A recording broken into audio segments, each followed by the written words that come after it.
आप सभी लोग का स्वागत है बैंकिंग साथी यूट्यूब चैनल में। आज हम बैंकिंग अवेयरनेस के जितने भी न्यूज़ इस वीक में आए हैं उसको हम कवर करेंगे। तो चलिए विदाउट वेस्टिंग टाइम इस वीडियो को स्टार्ट करते हैं। सबसे पहले मैं आप सभी लोग को ये बता देता हूँ कि जो भी मैं न्यूज़ आज इस वीडियो में कवर करूँगा उस सब न्यूज़ का कुछ ना कुछ एक बैकग्राउंड होता है। जैसे कि जो भी टेक्निकल वर्ड्स आपके सामने आते रहेंगे उसको मैं साथ ही साथ कवर करता चलूँगा जिससे आपको फुल फ्लेज क्लैरिटी मिल सके।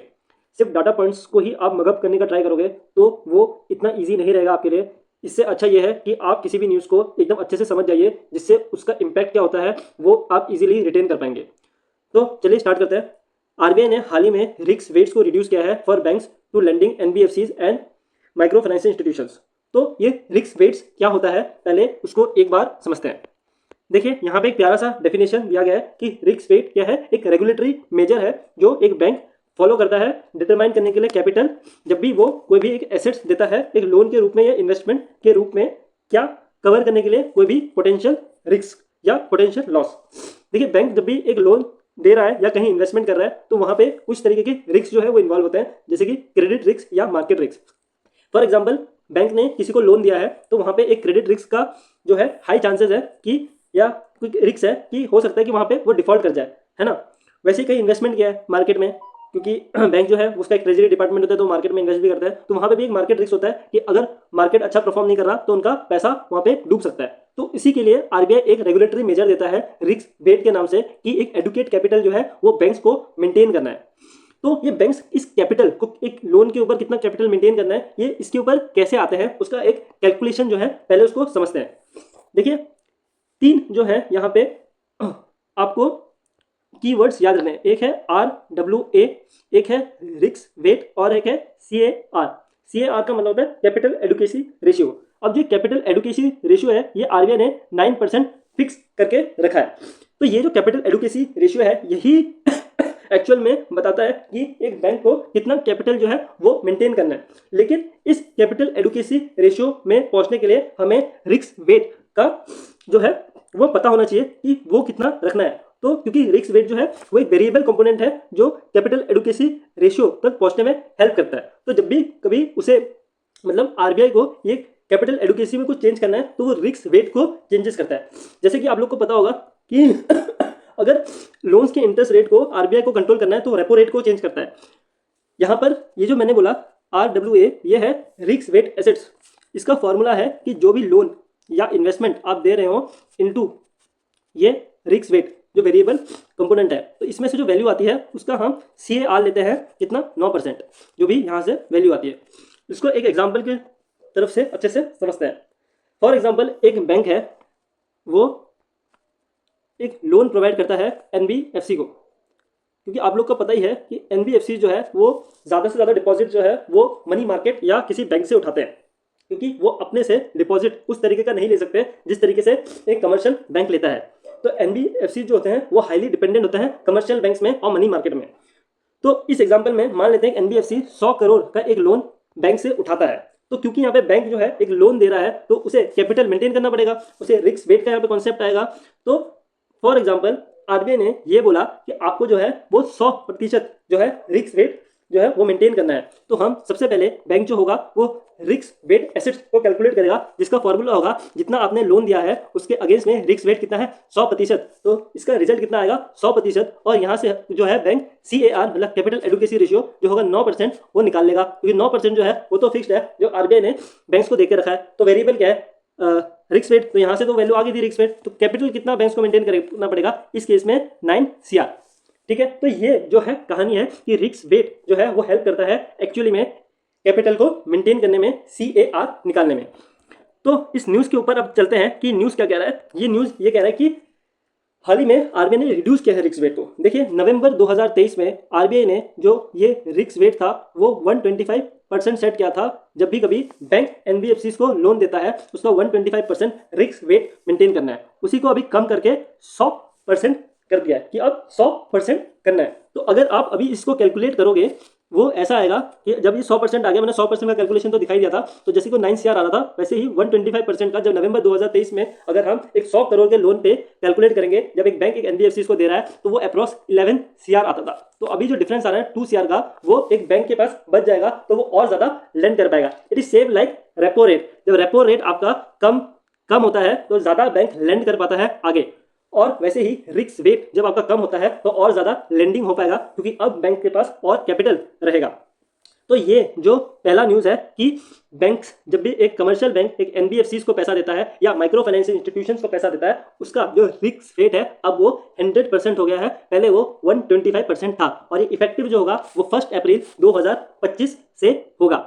अब मैंने आपको क्या बोला कि रिस्क वेट वहां पे आएगा जब भी कभी एक लोन दिया जाएगा। तो आरबीआई ने ये गाइडलाइन भी निकाला कि रिस्क वेट जब माइक्रो लोन्स कौन से होते हैं, वो लोन जब कभी एक उद्योगपति या किसी एग्रीकल्चरिस्ट को दिया जा रहा है, जो एक छोटा किसान है, उसको हम माइक्रो लोन्स कहते हैं, तो वहां पर रिस्क वेट सेट किया गया 75%। ये पहले 100% था। पहले वाले में क्या था कि कमर्शियल बैंक एनबीएफसी या माइक्रो फाइनेंशियल इंस्टीट्यूशन को जब लोन देता है वहां पर 125 से 100% किया गया, और यहां पर जब बैंक खुद लोन देता है एक माइक्रो लोन तो पहले वो 100% था, अब उसे 75% किया गया है। वहीं पे रिस्क वेट जब वो कंजम्पशन पर्पसेस के लिए देता है, जैसे कि हमारा जो पर्सनल लोन होता है वो कंजम्पशन पर्पस के लिए होता है, उसका एंड यूज जो होता है वो पूरी तरीके से बताया नहीं जाता बैंक को। जैसे कि होम लोन है, उसका पर्पस पता है, होम लोन होम के लिए बनाया जाएगा, एक बिजनेस लोन बिजनेस में लगाने के लिए बनाया जाएगा, लेकिन जो पर्सनल लोन होता है वो खुद के कंजम्पशन के लिए होता है, वो किसी भी चीज पे डिपेंड नहीं करता। तो वहां पर रिस्क वेट जो है वो 100% कर दिया है, पहले वो 125% था।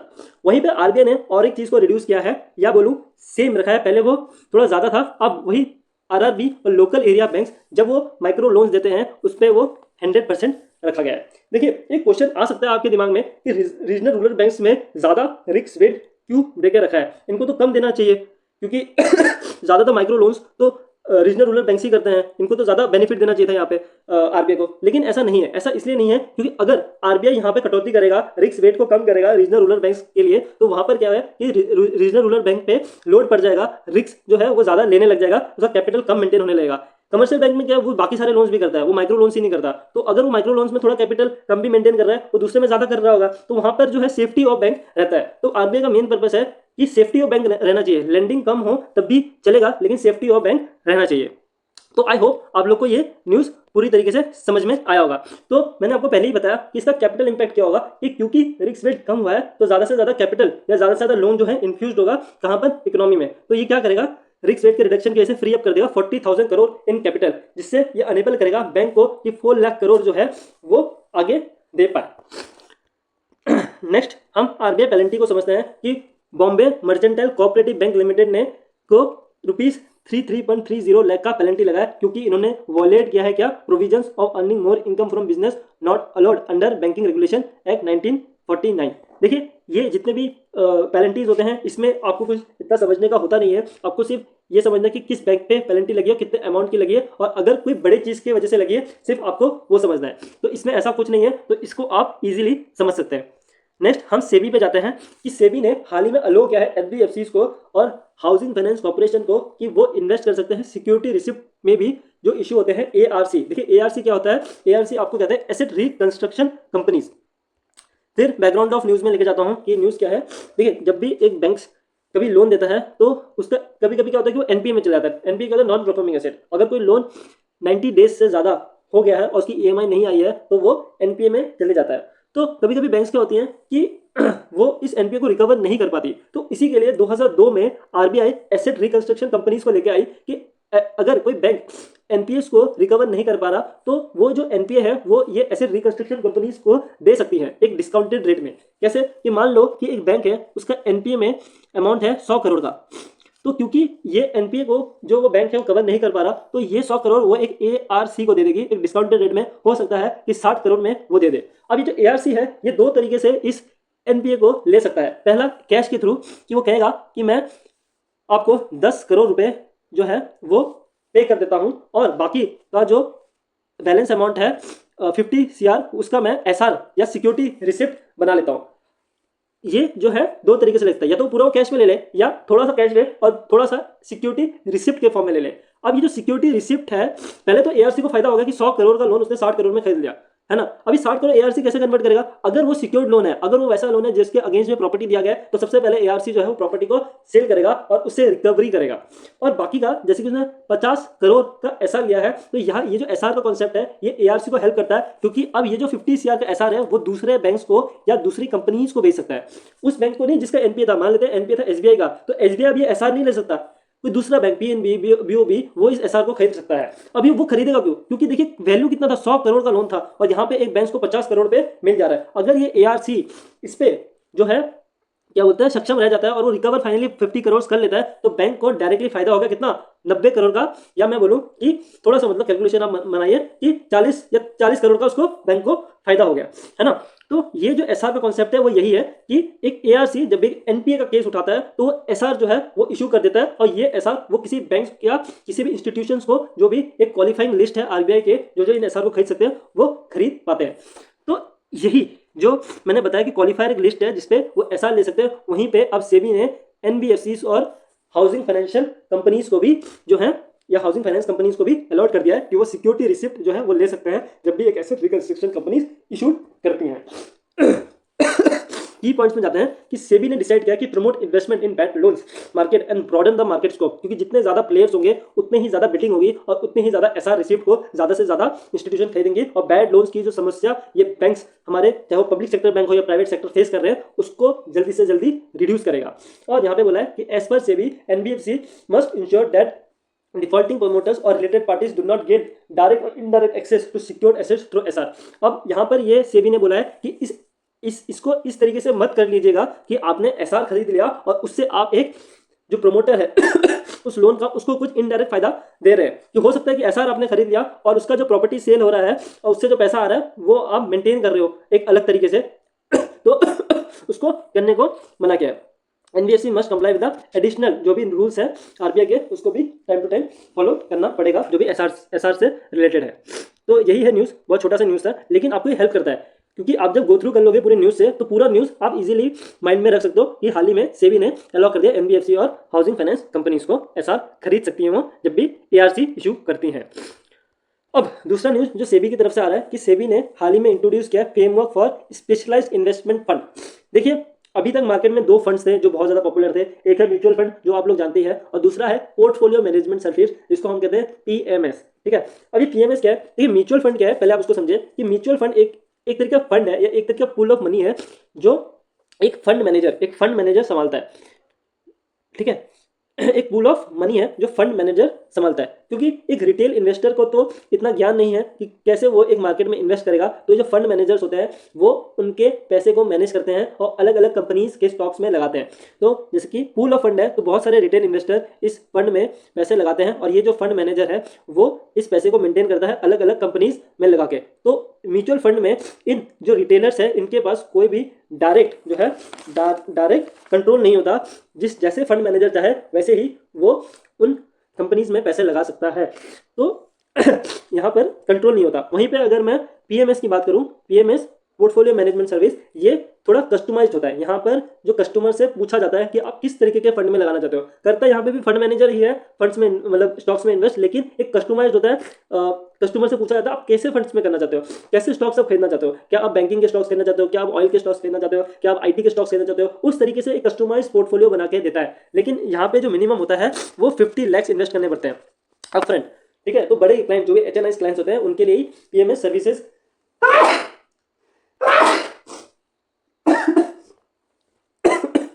पीएमएस सर्विसेज अवेलेबल थी। और ये जो एसआईपी होती है म्यूचुअल फंड होते हैं वो 500 से आप स्टार्ट कर सकते हो मिनिमम। तो इन दोनों में ना गैप था, एक तो क्या है इन दोनों में गैप था कि एक में हमें कस्टमाइज फॉर्मेट नहीं मिल रहा जिसमें फंड मैनेजर जो चाहे उस फंड में लगा रहा है। ठीक है, 500 रुपये से स्टार्ट होता है लेकिन इस पर हमारा कंट्रोल नहीं है। और दूसरी साइड मुझे कस्टमाइज जो है वो मिल रहा है, मैं अपने मर्जी से थोड़े बहुत सजेशन दे सकता हूँ फंड मैनेजर को, लेकिन वहां पे जो है मुझे 50 लाख इन्वेस्ट करना पड़ता था। इसीलिए एक नया कॉन्सेप्ट सेबी ने लाया, स्पेशलाइज इन्वेस्टमेंट फंड, जहां पर आप 10 लाख रुपए से स्टार्ट कर सकते हैं और ये पार्शियली कस्टमाइज्ड होगा। थोड़ा सा ये फंड मैनेजर जो है वो खुद संभालेगा और थोड़ा सा राय लेगा जो भी इसमें इन्वेस्ट कर रहा है कि आप किस तरीके से इन्वेस्ट कर सकते हो। तो ये एक बीच का पार्ट होगा क्या, SIF। तो सेबी ने नया फ्रेमवर्क लाया है और ये इफेक्टिव कब होगा, 1 अप्रैल 2025 से। थोड़ा सा की हाईलाइट यहाँ पे देख लेते हैं। The framework was introduced through a circular, एक सर्कुलर के द्वारा इसको लाया गया to protect investor interest, promote securities market. ठीक है, यही है बस इसमें। और necessary guideline standard as per 31 मार्च 2025, ये सब इतना इंपॉर्टेंट नहीं, इंपॉर्टेंट है 1 अप्रैल 2025 से स्टार्ट होगा। CIF में आप 10 लाख से स्टार्ट कर पाएंगे। और ये आप कॉन्सेप्ट को समझ लेंगे कि PMS और म्यूचुअल फंड और SIF में क्या फर्क है। यहाँ पे जो है SIF कौन कौन ला सकता है उसकी एलिजिबिलिटी देख के रखिए कि एक AMC कौन होती है, जो ये म्यूचुअल फंड्स लाती हैं, उसको 3 साल होना पड़ेगा ऑपरेशन में, और उसका 10,000 करोड़ का एक बिजनेस या AUM साइज होना पड़ेगा। AUM का मतलब होता है asset under management. Asset under management मतलब कि कितने स्टॉक्स वो हैंडल कर रहा है मार्केट में। अगर उसका 100 करोड़ से ज़्यादा उसका AUM है और वो 3 साल से ज़्यादा ऑपरेटिव है, तो भी वो ये SIF ला सकता है। इसमें अपॉइंटमेंट कैसे होंगे CIO के? CIO मतलब जो फंड मैनेजर होगा वो 10 साल का एक्सपीरियंस उसको गेन करना पड़ेगा, और उसका एक्सपीरियंस होना पड़ेगा कि वो 5,000 करोड़ का एक फंड जो है वो उसने संभाला हुआ है, और 3 साल का एक्सपीरियंस होना पड़ेगा जिसका AUM है 500 करोड़। मतलब उस फंड मैनेजर की इतनी क्वालिटी होनी पड़ेगी कि 10 साल तक वो फंड मैनेजर है, 5,000 करोड़ का उसने AUM हैंडल किया है, और 3 साल का एक्सपीरियंस होना पड़ेगा कि एवरेज AUM उसने 500 करोड़ हैंडल किया हुआ है। AUM कुछ नहीं है, बस कितना फंड उसने होल्ड करके संभाला है अपनी कैपेसिटी पे। इन्वेस्टमेंट स्ट्रेटेजी कैसी रहेगी है, यहाँ पे वो इक्विटी में इन्वेस्ट करेगा, डेट में इन्वेस्ट करेगा, और हाइब्रिड लॉन्ग शॉर्ट स्ट्रेटेजीज में इन्वेस्ट कर सकता है। देखिए ये तो पूरा म्यूचुअल फंड का एक लेक्चर ही बन सकता है कि म्यूचुअल फंड में इक्विटी डेट क्या होता है। बस अभी ये समझे, इक्विटी मतलब आपके शेयर्स होते हैं, डेट मतलब आपके लोन्स होते हैं, और हाइब्रिड मतलब इक्विटी मतलब शेयर्स और लोन्स का दोनों का कॉम्बिनेशन होता है। और वहाँ पे मिनिमम इन्वेस्टमेंट मैंने पहले बता दिया कि 10 लाख से आप स्टार्ट कर पाएंगे। म्यूचुअल फंड आप 500 से स्टार्ट कर सकते थे, ये PMS आप 50 लाख से कर सकते थे, और अब SIF आएगा जो आप 10 लाख से भी स्टार्ट कर सकते हैं। SIF की जो ब्रांडिंग होगी वो सेपरेट होगी पेरेंट म्यूचुअल फंड से। तो ये है इन्वेस्टमेंटिंग डेरिवेटिव्स, ठीक है। Up to 25% of net asset जो है वो एलोकेट कर सकते हैं एक्सचेंज ट्रेडेड डेरिवेटिव। देखिए डेरिवेटिव में इतना समझने का जरूरत नहीं, ये नहीं पूछा जाएगा। इस सब्सक्रिप्शन एंड रिडम्पशन का भी है, ये भी आपको इतना नहीं पूछा जाएगा। आजकल इजीली आप उसे कन्वर्ट, रिडीम और सब्सक्राइब तो कर ही सकते हैं, वैसे ही रहेगा। चलिए नेक्स्ट न्यूज़ कि HDFC बैंक ने एग्जीक्यूट किया first gold trade through IIBX। तो HDFC पहला बैंक बन चुका है, पहला डोमेस्टिक बैंक जिसने 5 किलोग्राम का गोल्ड जो है वो ट्रेड किया है। कहाँ पर? HDFC gift city international unit, किसके साथ पार्टनरशिप करके? हिंदुस्तान प्लेटिनम प्राइवेट लिमिटेड के साथ। कहाँ पर? इंडिया इंटरनेशनल बुलियन एक्सचेंज, कहाँ पर? गिफ्ट सिटी गुजरात में। छोटा सा न्यूज़ है, पढ़ लेंगे। और यहाँ पे क्या लोन है कि एशियन डेवलपमेंट बैंक ने 200 मिलियन मतलब 2 करोड़ का लोन दिया है ड्रेनेज एंड इंफ्रास्ट्रक्चर सही करने के लिए। कहाँ पर? कोलकाता में। अभी लोन एग्रीमेंट किसके साथ हुआ है देख लेंगे। Municipal corporation, sustainability, hygiene and resilience. GDP growth rate, देखिए GDP आपको तब याद करना जब आपके एग्जाम सामने हो, मेंस आने वाला है तो याद कर सकते हैं कि state bank of India research report आया जहाँ पे ग्रोथ रेट पता है कितना 7.9%, और ये Q4 का रहेगा फाइनेंशियल ईयर 25 में। वहीं पे क्रिसल लिमिटेड ने 6.5 दिया है, ठीक है, फाइनेंशियल ईयर 26 के लिए। वर्ल्ड बैंक ने 7.8 दिया है, नेक्स्ट 22 सालों के लिए बोला है वर्ल्ड बैंक ने कि 7.8% रहेगा हम लोग का GDP ग्रोथ रेट। S&P 500 ने, ग्लोबल मार्केट ने 6.4% दिया है फाइनेंशियल ईयर 25-26 के लिए। बाकी लॉन्चेस में आते हैं। हाल ही में सिक्योरिटीज सेबी ने एक बॉन्ड पोर्टल निकाला है, बॉन्ड सेंट्रल पोर्टल, जिससे सेंट्रलाइज डेटाबेस रहेगा कॉर्पोरेट बॉन्ड्स के लिए। सेंट्रलाइजली इन्वेस्टर जो है कॉर्पोरेट बॉन्ड्स को खरीद बेच पाएंगे, इसके लिए बॉन्ड सेंट्रल पोर्टल निकाला है। अब ये कॉर्पोरेट बॉन्ड्स क्या होता है? देखिए एक कंपनी के पास 2 तरीके होते हैं पैसे उठाने के लिए। पहला, वो शेयर्स को इशू करे और वहाँ पे इन्वेस्टर जो है इन्वेस्ट करे और शेयर सब्सक्राइब करके कंपनीज को पैसे दे दे। दूसरा तरीका होता है कि वो लोन ले ले किसी बैंक से या किसी इन्वेस्टर से। तो जब उसे किसी बैंक से लोन लेना पड़ेगा तो वो तो डायरेक्टली ले लेगा, लेकिन जब किसी इन्वेस्टर से लोन लेना है किसी एक सर्टेन पीरियड के लिए तो वो कॉर्पोरेट बॉन्ड जो है वो इशू करता है।